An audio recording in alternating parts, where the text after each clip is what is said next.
día de hoy en Jalapa de todo y de todos nos acompaña el doctor Rey Acosta Barradas, que si usted piensa que es doctor en medicina está muy equivocado, es un doctor en economía y por cierto muy reconocido en su materia, a grado tal que fue director del área académica económico-administrativa de la Universidad Veracruzana y también director de la Facultad de Economía. Bienvenido, mi querido doctor.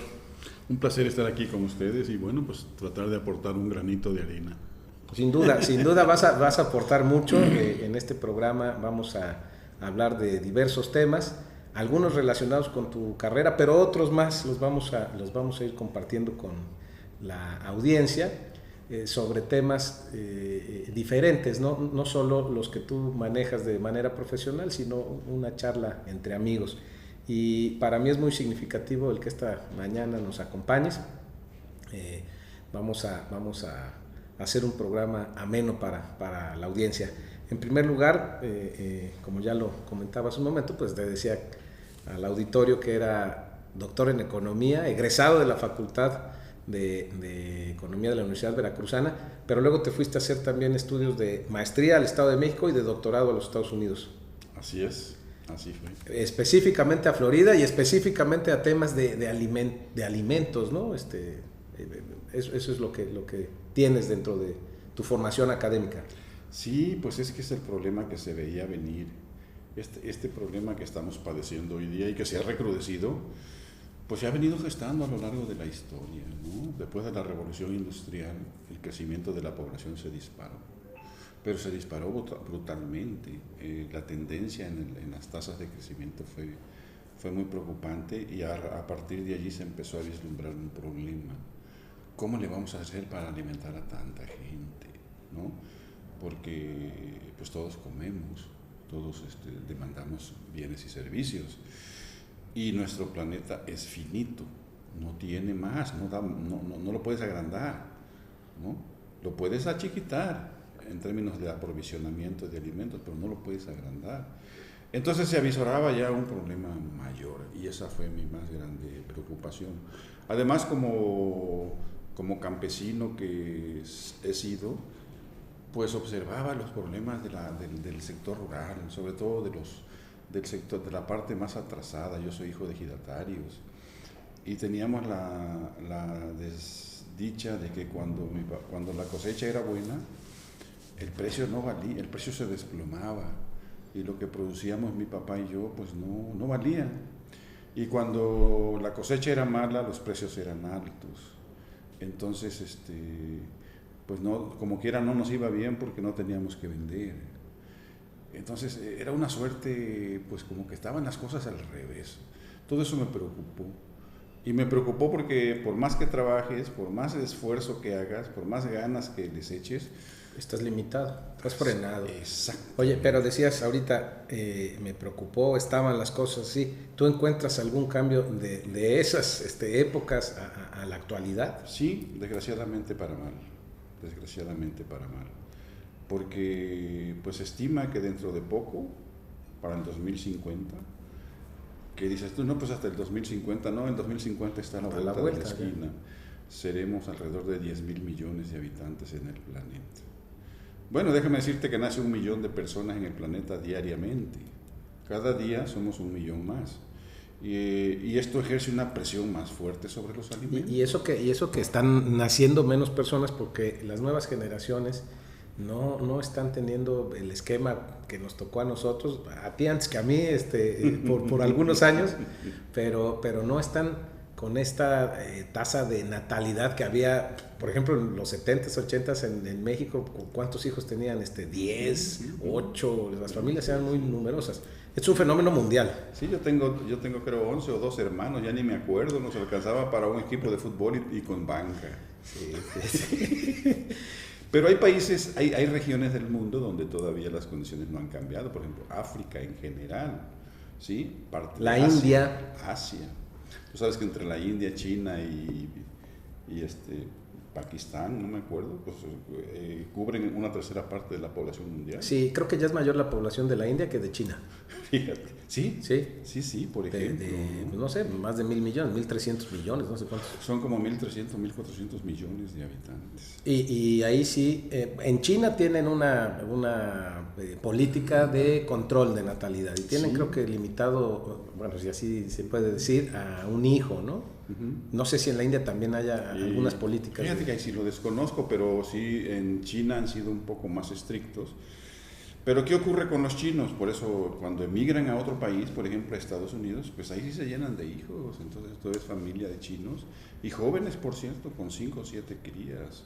Sí. Y A Los Ángeles, a Nueva York, a las grandes ciudades, ¿no? están llenas de asiáticos. Sí, sí, sí, son como guetos y van teniendo zonas ahí reservadas dentro de la ciudad, Sí. comunidades de latinos, comunidades de asiáticos, comunidades de europeos. Sí, además son una sociedad, pues con un pasado ancestral. Ellos no fueron dominados, no fueron sometidos por el imperialismo y tienen una serie de costumbres y de hábitos que distan mucho del consumo occidental, Sí. del comportamiento occidental. Entonces cuesta trabajo integrarlos, hacerlos nuestros, hacerlos parte de una cultura global.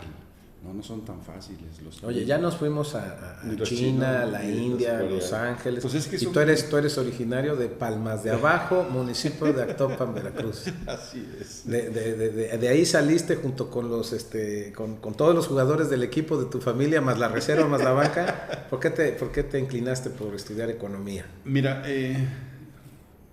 usualmente me dolía mucho quedarme sin estudiar. Dicen que fui buen estudiante, yo la verdad no lo creo así, pero sí me gustaba leer, informarme, a pesar de lo raquítico que era la información que nos llegaba en aquel entonces, porque cuando yo hice la primaria mi comunidad no tenía luz, no tenía agua, no tenía drenaje, no teníamos carreteras pavimentadas, eran terracerías. Y cuando llovía, pues déjame decirte que la carretera se maltrataba. En la carretera había muchos nacimientos de agua, maravillosos por cierto, pero no había entrada de vehículos. No, sí. Entonces llegábamos a estar hasta un mes incomunicados, porque no se secaba y no podían entrar los carros. Desde allá vengo. Y está cerquita. No, claro, pues está A un brinquito. a 1 hora y cuarto de aquí. Pero ese fue mi antecedente. Entonces me tocó ver la introducción del agua, la introducción de la luz, la introducción, por ejemplo, de la carretera cuando la Los pavimentaron, caminos. los caminos. A ver, los caminos son progreso, ¿no? Los caminos pues fíjate son que los que sí, traen sí. las ventajas para los Por pueblos. supuesto. Y antes de ir a otro tema, quiero recordar una anécdota de otro paisano. Debe ser un mal de ahí, de tu tierra, de Palmas de Abajo, porque otro ilustre paisano tuyo, el maestro José Luis Melgarejo Vivanco, decía a su papá que le había salido malón porque solo estaba en los libros, que los demás hijos sí le habían salido buenos para el trabajo, pero tenía el defecto de que le gustaban los libros, como tú. Era bueno para el estudio. No, hombre, pues es todo un personaje. Yo al profesor Melgarejo todavía tuve la dicha de conocerlo. Y recuerdo una anécdota porque una vez me acompañó un investigador de la Metropolitana, Xochimilco, de la UAM Xochimilco. Sí. Y íbamos entrando del Tajo hacia Palmas de Abajo. Y iba un viejito con su sombrero de palma, esos de 4 piedras, con su camisa beige y su ropa de trabajar. Iba cargando un costal. Y agarro y le digo a mi amigo, ¿has oído hablar del profesor José Luis Melgarejo Vivanco? Dice, sí, rey, del antropólogo. Pues ilustre. Del ilustre profesor Melgarejo Vivanco. Pues te tengo una noticia. Ahí va. Ese viejito que va ahí es él. Dice, rey, no puede ser. Ese es el profesor Melgarejo. Le digo, sí. Era un gigante. Era un gigante, era un tipo dedicado a lo suyo. Nunca perdió el tiempo. Siempre lo acompañó un libro, siempre lo acompañó una cultura, una forma de ver las cosas. Tenía una claridad fundamental de las cosas. Y hasta ahora, pues, era tan radical, era tan celoso con su formación, que no dejó mucha huella en Palmas. porque Palmas es un pueblo dicharachero, fiestero. Y él era reservado. Exactamente, entonces de repente se veía como un frijol en un plato de arroz. Como un bicho raro, ¿no? Exactamente, y eso es lo que ocurre, eso es lo que nos ocurre, yo mismo lo he padecido. ¿Tú te identificas con él de algún modo? Por supuesto, y siempre lo recuerdo y lo tomo como ejemplo, Sí, sí. porque fue un hombre dedicado 120% a la cultura. Con mucha identidad sobre su origen. Y ¿no? con un amor a su tierra Exacto. inconmensurable, desgraciadamente poco comprendido por el populacho de mi tierra. Así pasa siempre. ¿Sí? Así pasa Y siempre. a veces creemos que a querer a tu tierra es andar allí en los mitotes y haciendo. No. El amor tiene miles de caminos, tiene miles de expresiones, miles de formas, y a veces no las entendemos así. No alcanzamos a entenderlas. Uh-huh. Y hablábamos de los caminos que se volvían parte integradora. Pues por supuesto, yo creo que si no hay comunicación, si no hay sobre todo caminos, pues no hay progreso, porque si tú tienes una finca, un naranjal, y que se dio muy bueno, tienes harta naranja para vender, pero pues la ofertas y la gente no va porque el camino es una bronca. Sí. Y si algún atrevido se atreve a ir a comprar, valga la redundancia, va y la corta, ¿sí? La pone, la traslada a granel, pero con ese maltrato del camino, pues la mitad de la naranja llega licuada. Magullada, ya toda sí, aplastada. No, sí. Entonces, gracias a Dios, con nuestro gobierno actual, estamos rescatando el sistema de transporte, por ejemplo, de trenes. Los trenes, no hay un país desarrollado en el mundo que no tenga un sistema ferroviario de primera. Y nosotros los privatizamos. El nuestro no es de primera. No, pero ningún país que se jacte de ser de primera tiene sistemas de comunicación brutales. Sí. Entonces nosotros tenemos que empezar por ahí, ¿no? Que no ir, por ejemplo, al Alto Lucero sea una aventura, sí. Que sea algo simple, ¿no? Claro. Si Alto Lucero quiere, por ejemplo, desarrollarse y ofrecernos gastronomía, ofrecernos vistas panorámicas, ofrecernos lo que ellos tienen, pues por favor arreglen la carretera. Claro. Se necesita invertir en ello, Rey.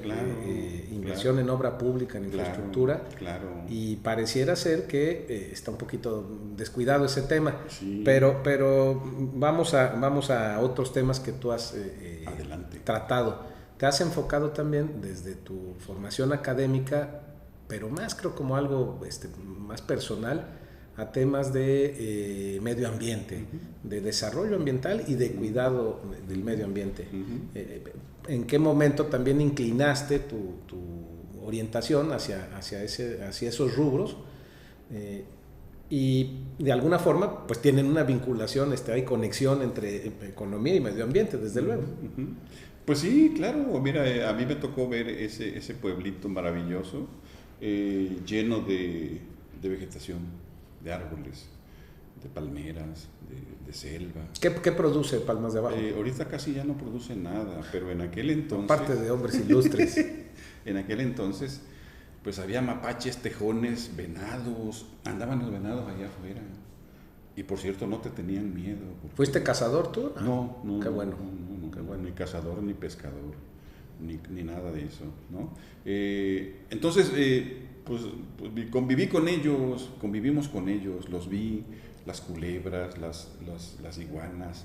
Había ocasiones en que en un árbol de ojite, el ojite es conocido también como el ramón, echa frutas y es muy codiciada por la fauna, perdón. Entonces, en un ojite floreando y produciendo frutas, se acercaban los animales. Pero de todas clases y de todas índoles, es una fruta dulce. Entonces había mucha iguana ahí. Llegaba a tener 30, 40 iguanas un ojite, pero palo. Iguanas enormes. ¿Iguana prieta o verde? Ya, prieta, esos que les llaman, ¿cómo le llaman? Garrobo. Garrobos, exacto. Yo he probado la iguana y no creas que me gustó mucho una carne ahí con muchos huesitos, ¿no? Pues todo eso fue atacado severamente por el ser humano y hoy día no hay ni ojites ni mapaches, ni a mí me tocó ahí en la costa, ahí por tu tierra, un poquito más abajo, hacia la costa, una sopilotera que había siempre grandísima, siempre había parvadas ahí de sopilotes y ya no las ves en la carretera. Ya no. Entonces, eso mismo me generó esta cultura, o más bien que cultura, este deseo de aprender un poco más sobre dónde estoy, por qué existe esto, qué papel juegan ellos en mi vida, qué papel juego yo en la vida de ellos. Y entendí el concepto de interrelación. Tenemos una interrelación. Y aparecieron conceptos bien complicados que en ese momento no tenía yo respuesta para ellos, como por ejemplo el concepto de ecosistema, el concepto de cadena trófica, el concepto de resiliencia, ¿sí? Y luego, ya más después, el concepto de sustentabilidad. Y no, pues entendí otro mundo, y desde mi trinchera, desde el ámbito de la economía, digo, bueno, pues qué papel tiene la economía con aquellos. Y fue así como me fui insertando en el ámbito de la ecología. Y he avanzado bastante, tengo varios diplomados en ecología, en economía ecológica. Y tienes la publicación de muchos libros y Sí, de muchos artículos sí, en sí, revistas sí, nacionales e internacionales. Sí. Pues de ahí salió y últimamente estoy muy metido en entender cómo se dio el proceso de transición, dónde estaba el Palmas de abajo de mis amores, aquel que tenía venados y que tenía arroyos y manantiales. Ya no hay nada de eso. Nada. A lo que tenemos ahora. ¿Qué pasó? ¿Cómo fue que se dio esta transición? ¿Sí? Y si tú ves la realidad en este momento, no, pues es fatal, es terrible. Es terrible. Y nos va a venir el cobro de todas esas cuentas, va a llegar la factura en algún momento. Sí, decías, para el 2050, que está a la vuelta de la esquina.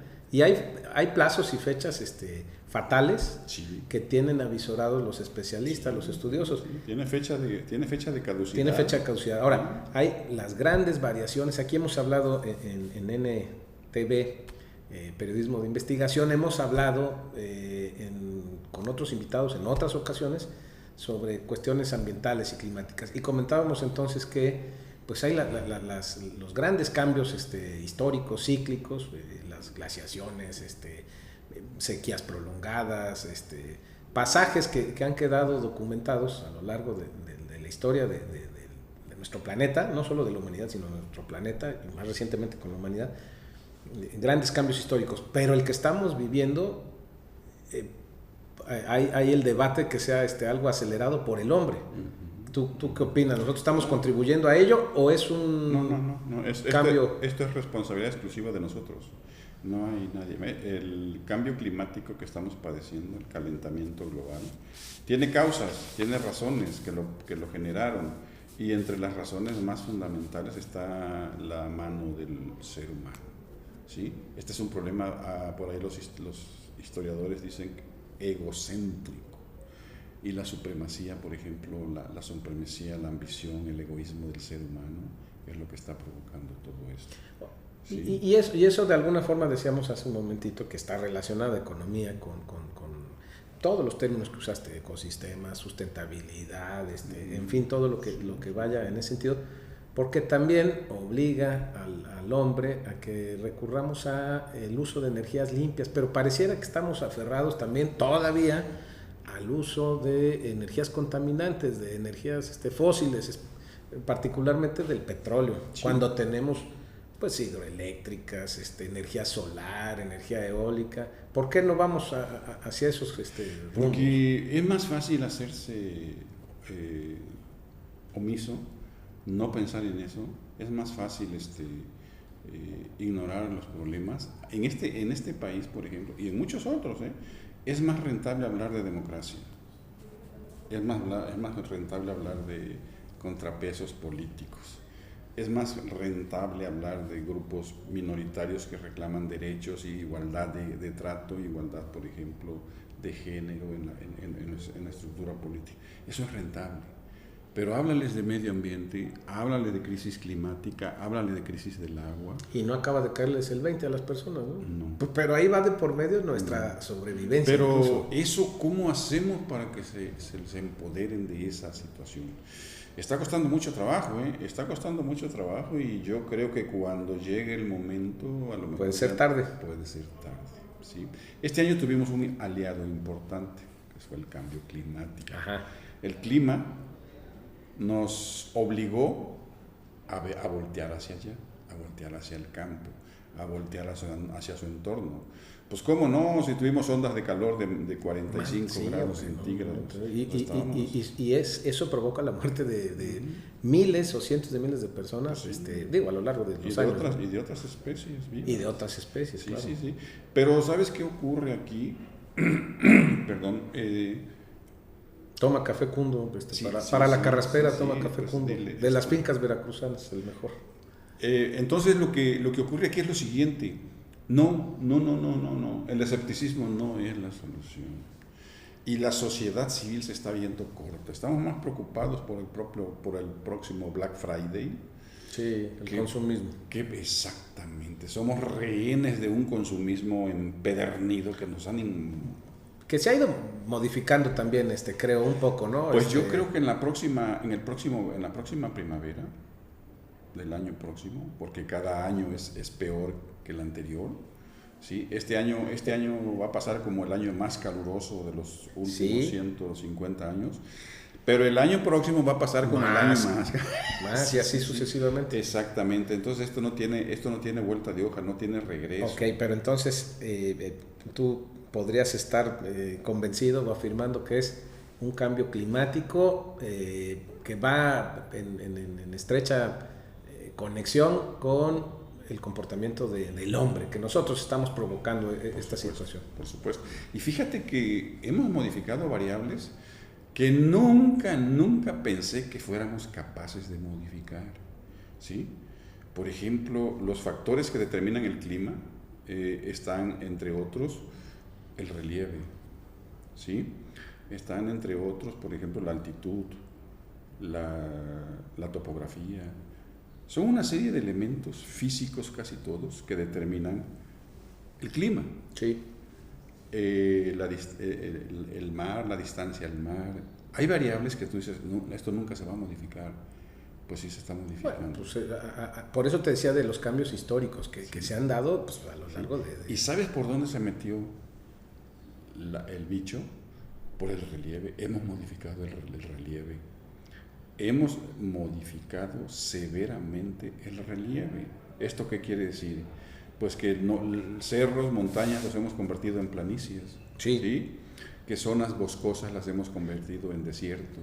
Exacto. Entonces, y al revés, desiertos que ahora son praderas y fauna tropical en Europa, por ejemplo. Entonces mete por allí va cambiando todo. La dichosa mano del hombre y modifica el estatus del clima. ¿Sí? Y entonces la precipitación se modifica, la temperatura se modifica. Bueno, pasamos ahorita, en lo reciente, de ¿cuántos meses? 2, 3 meses de un calorón que decías, este fue el año más caluroso y el que viene, y nos fuimos a las lluvias extremosas, ¿no? Que afortunadamente ahorita no han provocado daños mayores, pero que tienen esa ambivalencia, ¿no? Sí. Pasas de la sequía a las inundaciones. Sí.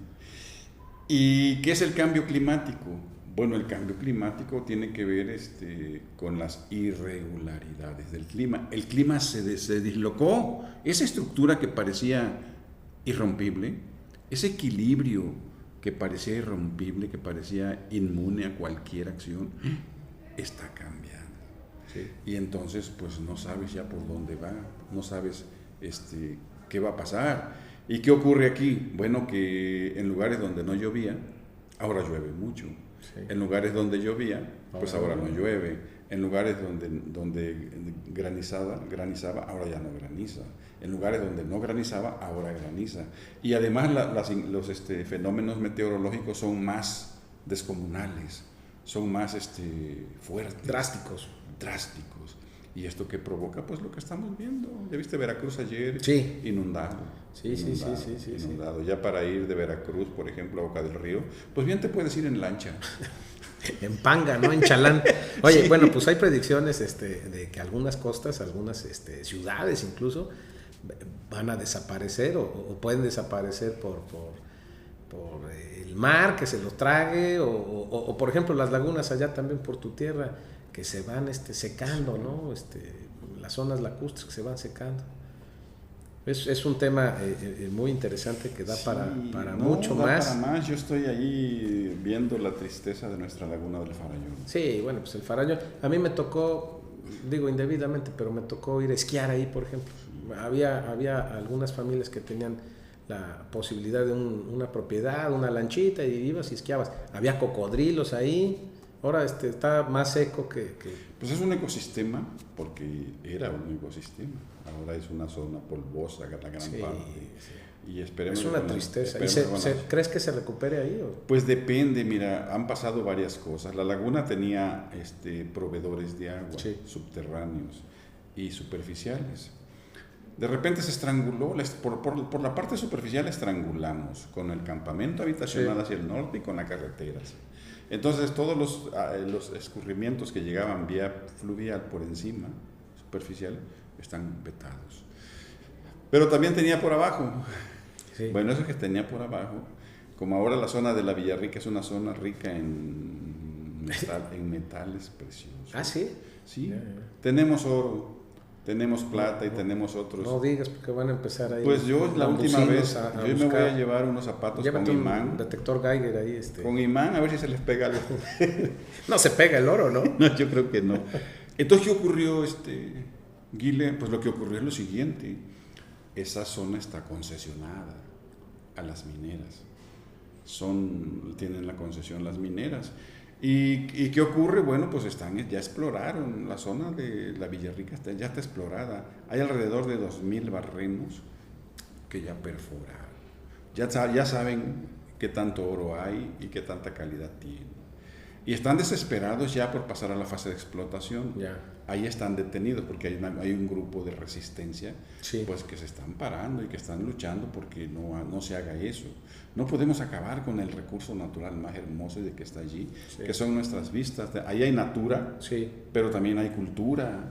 Ahí fue una parte importante del Totonacapan. Biológicamente es un sitio paradero de aves migratorias. Ahí descansan, ahí se aperchan un tiempecito. Pero, ¿qué ocurrió con los barrenos? Bueno, abajo es zona de piedras, son zonas muy pedrosas, muy pedregosas, perdón. Pero es piedra volcánica. Entonces, tú haces un hoyo en una piedra enorme, la perforas, pero la piedra se cuartea. Y esto ocasionó... Se obstruyeron los... No, si tú tenías un potrero allá adelante y colindabas con un barreno y perforaban la piedra, al rato tu manantial está seco. Sí. Se fue, y entonces todos los afluentes subterráneos, exactamente, todos los manantiales subterráneos que drenaban, que provían de agua a la laguna del Farallón, se vaciaron. Así nos pasó también acá en el río Pixquiac, ahí yo soy vecino del Pixquiac, y también hay unos hoyos por los que se va el agua, ¿no? Se drena. Sí. Todo eso no se estudió. No conocemos, por ejemplo, la zona de la Villarrica, empezando por ahí por los baños, es una zona geotérmica. Ahí hay otro tipo de recursos. ¿Como aguas termales? Como aguas termales, pero es una zona geotérmica, o sea, hay energía que libera las entrañas de la tierra. Yo creo que bien valdría la pena pensar en un proyecto geotérmico. Pues ahí está el uso de energías limpias, ¿no? Exactamente, en eso estamos.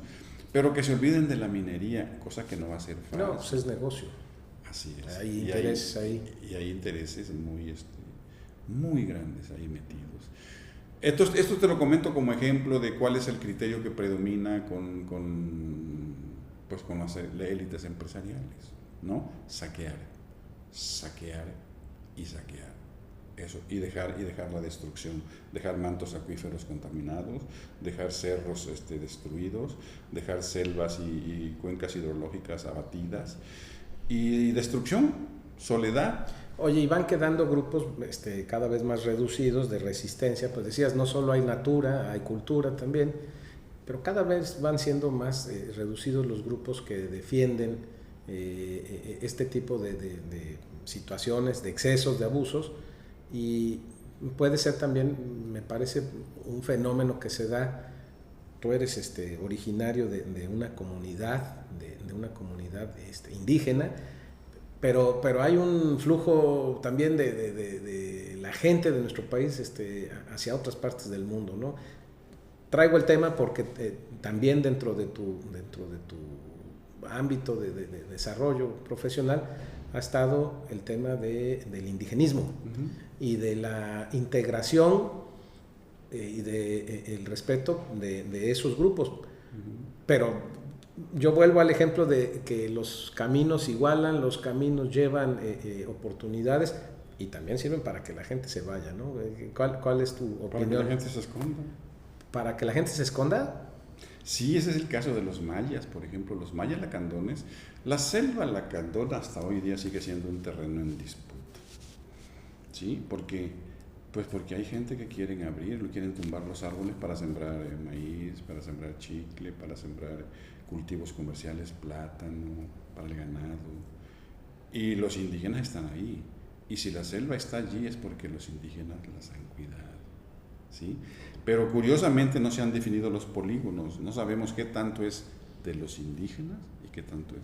Entonces no están, estas fronteras no están. ¿Y qué provoca esto? Pues una presión feroz de los grupos estos queriendo penetrar a la selva. Entonces son enemigos de los indígenas. Y la cosmovisión maya, por ejemplo, es maravillosa, maravillosa, maravillosa. Tú eres parte de la naturaleza, tú ser humano eres parte de la naturaleza. No eres, tú no dominas, no eres dueño de. No eres dueño de. Tú no dominas a la naturaleza te domina a ti. Y eres un eslabón más dentro de todas las cadenas que hay al interior de la selva. Eso, por ejemplo, ignorar la cosmovisión de estos pueblos originarios, y no te hablo de la de los aztecas, por ejemplo, de la de los teotihuacanos, que también es maravillosa. Que desaparecieron todos. Que desaparecieron. La cosmovisión, por ejemplo, de los pueblos incas. No, impresionante. Pero yo voy un poco precisamente a provocarte para saber qué opinión te merece esa cosmovisión, esa cultura que va transformándose, que va cambiando o manteniéndose. ¿Cuál es la política que se debe seguir? ¿Mantenerlos aislados o integrarlos? No, yo creo que hay que mantenerlos, pero no aislados. Exacto. No como bichos raros, no como una reserva. Exacto. No, exacto. Hay que integrarlos. Mira, a mí se me arruinó una estancia en un lugar en Ecuador, en Otavalo. Yo ya hecho todas las gestiones para irme un semestre a Otavalo a convivir con los indígenas de allá. De estudio. Ajá. Qué impresionante. A mí me tocó ver, por ejemplo, en un congreso donde las señoritas que te recibían, las edecanes, las que te auxiliaban, eran indígenas y además vestidas de indígenas. Y no estaban para barrer ni para vender artesanía, no, eran parte del staff de personas que organizaban el evento, ¿sí? Parte de los ponentes, por ejemplo, me tocó escuchar a un indígena, doctor en filosofía y letras. Oye, qué delicia. Sí, claro. Y hablando de los esquemas de dominación que utilizaron los invasores para mermarlos, para aniquilarlos, y mostrando, dándonos una plática desde su punto de vista. Esto es maravilloso. La selva, los grupos indígenas, la resiliencia que han tenido, los mecanismos de defensa que han tenido para, por ejemplo, imagínate un chamaquito de 18 años que se resiste a traer un celular, porque sabe que el celular le puede cambiar su cosmovisión. Todo ese tipo de cosas, no la podemos perder, tenemos que conocerlas, y además son los únicos que por convicción cuidan el medio ambiente. Pero a ver, ahí dices, sí preservarlos, pero no aislados como bichos raros, ¿no? Y decíamos hace un momento de Los Ángeles, el ejemplo de Los Ángeles, en donde conviven, y pongo Los Ángeles porque es una ciudad que reúne esas características. Lo mismo puede ser la Ciudad de México o las grandes ciudades que tienen poblaciones de todo el mundo, pero en Los Ángeles, por ejemplo, hay indígenas que traen negocios buenos, grandes, internacionales, entre otros, comercio de frutas, de legumbres, de verduras, ¿no? O en Nueva York, o en McAllen, ¿no? A lo que voy es a que originarios de pueblos indígenas salieron y sí se atrevieron a usar el celular, y se atrevieron a usar la computadora, y se atrevieron a hacer negocios. A eso voy, que si puede coincidir o coexistir esta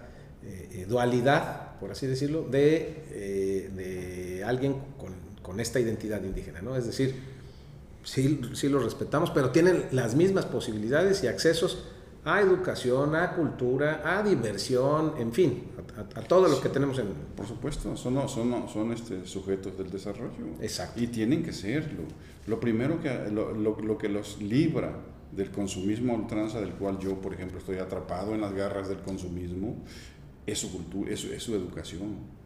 Tienen que educarse, tienen que prepararse, tienen que ser factor de cambio. Exacto. Sí, si no siguen siendo... Si no, no hay desarrollo. No, claro que no. E insisto tanto en eso porque no quiero forzar, está muy clara tu posición, pero insisto mucho en eso porque a veces el discurso oficial va en el sentido de mantenerlos, ¿no? Mantenerlos. Ahorita me decías, en Ecuador las edecanes o quienes nos recibieron eran indígenas vestidas como tal, los expositores eran o sea, es una parte integral, no los tienen aislados como parte de un discurso oficial, más político, ¿no? Uh-huh. Sí, y además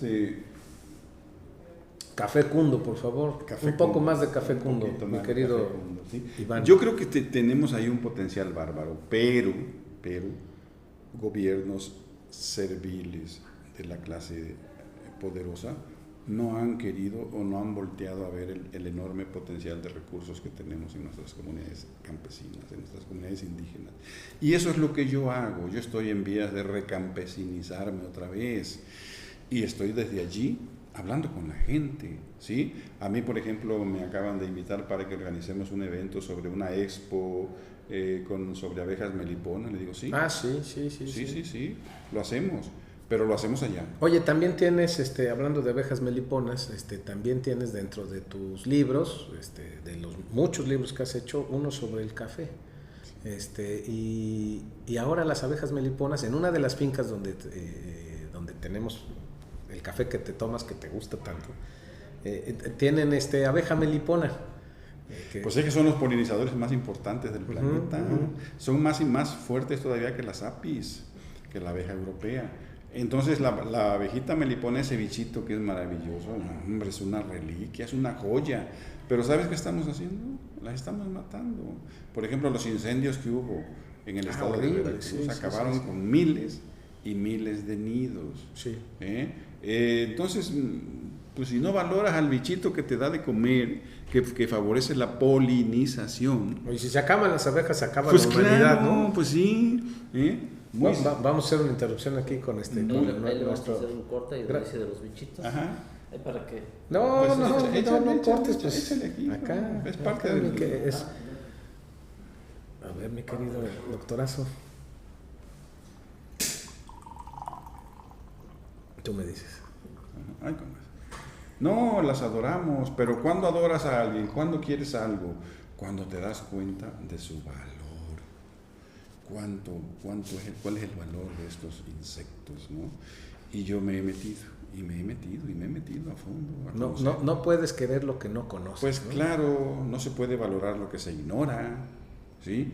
Y cuando participas en un foro de discusión e ignoras el tema del que están hablando, usualmente haces todo lo posible por sacarlo de la jugada y llevarlo a los temas que tú sí conoces. Sí. Oye, ahora dices en tus presentaciones, en donde te acompañas, echas por delante una frase que a mí me gusta mucho y que yo aspiraría a llegar algún día a eso, pero lamentablemente creo que no va a ser posible en mi caso personal. Y además la repite un queridísimo amigo mío, compañero Rotario, dices que eres felizmente jubilado. ¿A qué te dedicas ahora en tu felicidad como jubilado? Pues mira, mi casita de campo, en Palmas de Abajo. Invítame un día a Palmas de Abajo. Por supuesto. Por favor. Por supuesto. A ver si encontramos un mapache por ahí todavía, un tejón. Mapache sí hay, porque ya ves que hay mucho. No, mapache de 2 patas, ¿no? Perdón. Pero la idea es construir un espacio demostrativo, ¿sí? No es un centro experimental, pero sí un espacio demostrativo.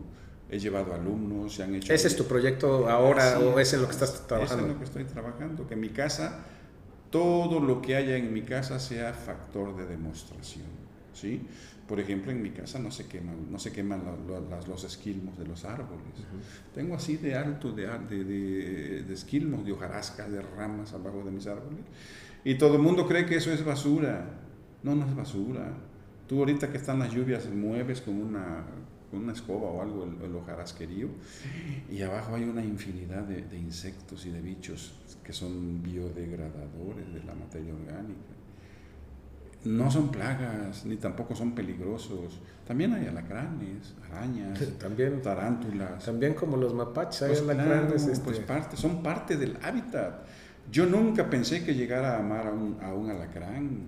Ahora los cuido, ahora los protejo, ¿sí? Las tarántulas, ¿sí? Las culebras. No, hombre, pues es que cumplen un papel fundamental en esto que se llama cadenas tróficas, ¿sí? Y donde hay, por ejemplo, culebras, hay ratones, sí, o hay insectos que comen, si no hubiera culebras, sí, ¿no?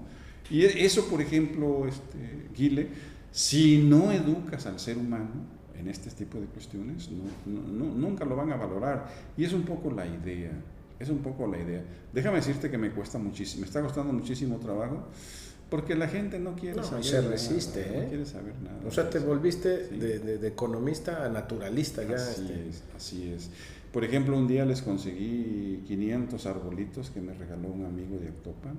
¿Qué palos eran? Era unos árboles endémicos, eran robles, cedros. Hay uno que se llama ticuil, yo no lo conocía, pero es un árbol de rápido crecimiento, muy bueno para mampostería, para cercos. ¿Qué más me regaló? Todavía no me acuerdo, primaveras.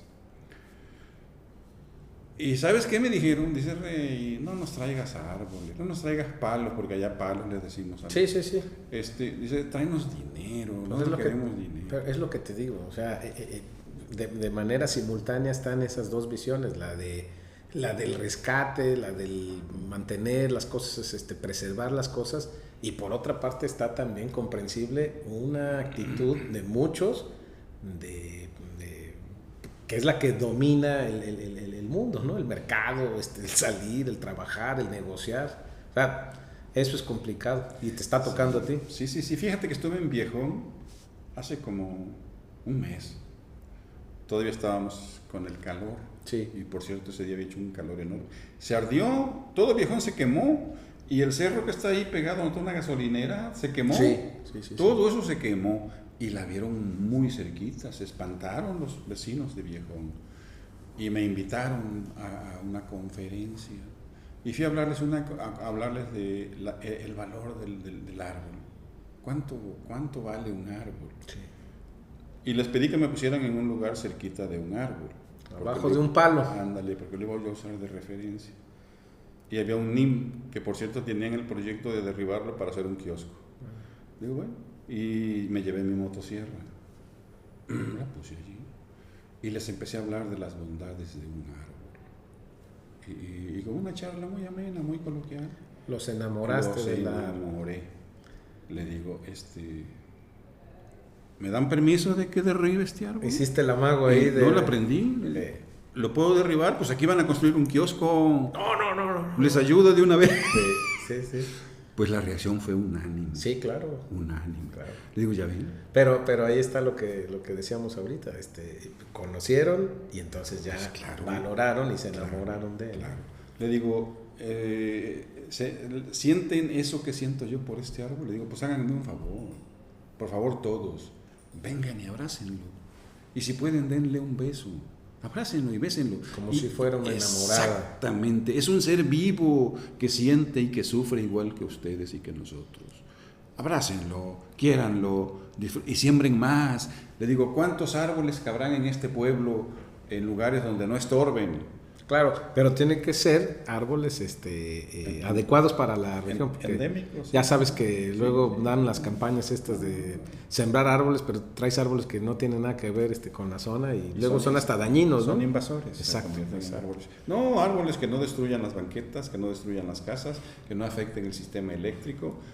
pues van a tirar hojas, pues sí. Pero pues las hojas barran, échenlas ahí en una orillita. Pero lo que cambia un árbol, la temperatura en zona urbana es no sé de cuántos grados. Pues ahorita hay lugares, muchos grados. Hay árboles donde el árbol más insignificante te cambia de 10 a 12 grados la temperatura. Pero hay árboles que son más frescos y esos te llegan a cambiar hasta 15 grados la temperatura.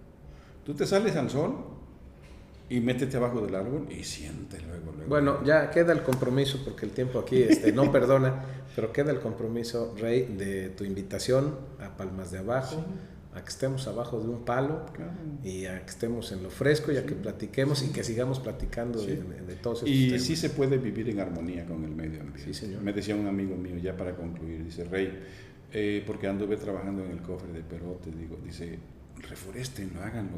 Pero una vez que los árboles estén grandes, déjame poner una tirolesa. No voy a dañar a ningún árbol, pero ofrezco servicios turísticos a la gente y les pongo una tirolesa de acá a acá. Una explotación cuidada, ¿no? Pues claro, sí, que todos los servicios que te ofrece el bosque, pues tú los aproveches para negocio, pero sin dañar el bosque. No, porque aparte al final regresamos al inicio de nuestra plática. Al final la preservación y el cuidado de ello, de eso depende nuestra sobrevivencia, ¿no? De eso depende el agua, de eso depende la temperatura y los cambios climáticos. Hay truchas, por ejemplo, ahí tienen unos estanques rústicos con truchas. Le digo, pues, ¿qué te parece si ponemos ahora un restaurantito donde esas truchas, pues tú las vendas asadas, o búscale la forma de hacerlo tradicional y produce más truchas? Claro. Increméntale, métele más semilla de trucha, más alevines, y que haya más, y que más gente pueda disfrutar de las bondades de este maravilloso pez, ¿no? Sí. Yo creo, Guile, que si le buscamos y le damos la vuelta, podemos encontrar un montón de actividades económicas. Lo que hay que buscar es que sea desde nosotros, ¿no? No esperar que nos lo provean, porque no va a llegar. Y eso se llama desarrollo sustentable, sí, del cual, si quieres, en otra ocasión volvemos a platicar. Claro que sí, me dará mucho gusto. Pero sí se puede, querido maestro. Sí se puede. Es más fácil destruir, ¿eh? Sí. Eso es lo más fácil. Sí, es más fácil saquear. Lo que te lleva años construir, en poquito tiempo lo destruyes. Pues, pero sí se puede. Como decimos los mexicanos, sí se puede. Sí se puede. Pues Rey, muchas gracias por tu visita. Sabes que esta es tu casa, este es tu espacio, y como bien lo dice en otro programa, hablaremos de... Podemos hablar de abejas meliponas, podemos hablar del estatus social que guardan nuestras comunidades rurales, que la verdad es terrible, pero hay que decirlo. Sí, claro, hay que decirlo como se debe de decir, sin temor. En otro programa hablábamos con un invitado de el miedo a otras cosas, pero no hay que tener miedo de decir las cosas como son. Aquí estamos muy acostumbrados a no opinar y a irnos en la inercia y a dejar pasar. Hay que ejercer nuestra ciudadanía con responsabilidad, ¿no? Pues muchas gracias, mi querido Rey. Fue un deleite tenerte aquí con nosotros. El único beneficiado y agradecido soy yo. No, y ya quedamos, está amarrado que nos vamos a Palmas de Abajo. Y si gustas un día de estos, nos vamos a las montañas de la Villarrica. Sí, señor. Que están llenas de oro. Bueno, eso ya no lo vamos a decir al aire. Eso nos ponemos de acuerdo tú y yo. No vamos a decirlo porque todo el mundo lo sabe. Pues no vamos a permitir que se los lleve. Ya basta de saqueo. Ya basta de colonialismo, ya basta. Y el oro más hermoso que tienen las montañas es su gente. El oro verde. O su gente. El oro verde y su gente. No seremos capaces de revertir esto, seremos tan brutos que no sabremos qué hacer con esto. Yo creo que no. ¿Qué me falta? ¿Qué nos falta? Pues conocer para valorar esto y luego capacitarme para que yo pueda, a partir de aquí, generar un emporio verde, un emporio económico que me permita vivir. Senderismo, por ejemplo, tenemos unas montañas maravillosas, vamos a hacer senderismo. Pues ojalá mucha gente piense más como campismo, ¿no? Como no, sí, claro. ¿Te imaginas que estés en una cabaña ahí sentado y que a 200 metros, turismo ecológico, ¿no? Que aúlle un coyote. También hay de 2 patas coyotes, ¿eh? Pero ahí son de 4. Muchas gracias, Rey. Hombre, gracias y nos vemos en un próximo programa de En Jalapa, de todo y de todos. Hasta pronto. Seguimos platicando. Hasta pronto.